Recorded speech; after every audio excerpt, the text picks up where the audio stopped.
వచ్చాను, నాకు ఆ జాబ్ దొరకలేదు, మరి ఈ జాబ్కి నేను రెడీ ఉన్నాను, ఐ కెన్ డూ ఎనీథింగ్ అనేసి మనం రెడీగా ఉండాలన్నమాట. ఇక్కడ sea view and way of talking, communication అన్ని స్కిల్స్ ఉండి మనం చేయకున్నా మన ఫేస్లో అనేది కాన్ఫిడెంట్ ఉండాలన్నమాట. ఇండియాలో ఎట్లుంటుందంటే మనం ఇంటర్వ్యూకి పోతే మనం వీక్ ఉన్నా కూడా మన నాలెడ్జ్ని బట్టి సెలెక్ట్ చేస్తారు. ఇక్కడ అలా కాదు, నాలెడ్జ్ ఉన్నా కూడా వేస్ట్, జీరో. సౌదీలో ఏంటంటే ఫేస్లో ఎక్స్ప్రెషన్ గ్లో ఉండాలి, స్మైల్ ఉండాలి, రిసీవ్నెస్ కోసం హ్యాపీనెస్ ఉండాలి. ఇప్పుడు ఫర్ ఎగ్జాంపుల్ మనకు అరబీ రాదు, మనకు వచ్చిన ఒక్క వర్డ్ సలాం అలైకుం అని చెప్పేసి మనం ఇంగ్లీష్ స్టార్ట్ చేయాలన్నమాట. సో అలా వాళ్ళకి రెస్పెక్ట్, డైరెక్ట్ నువ్వే గుడ్ మార్నింగ్ సార్ అని చెబితే వాళ్ళు పట్టించుకోరు.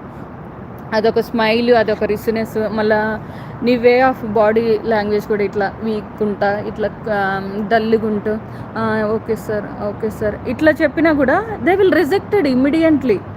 కాన్ఫిడెంట్గా ఉండి ఫేషియల్ ఎక్స్ప్రెషన్ గ్లోగా ఉండి స్మైల్ ఇచ్చుకుంటూ ఉండి yeah sir I can do everything అనేసి థ్యాంక్ యూ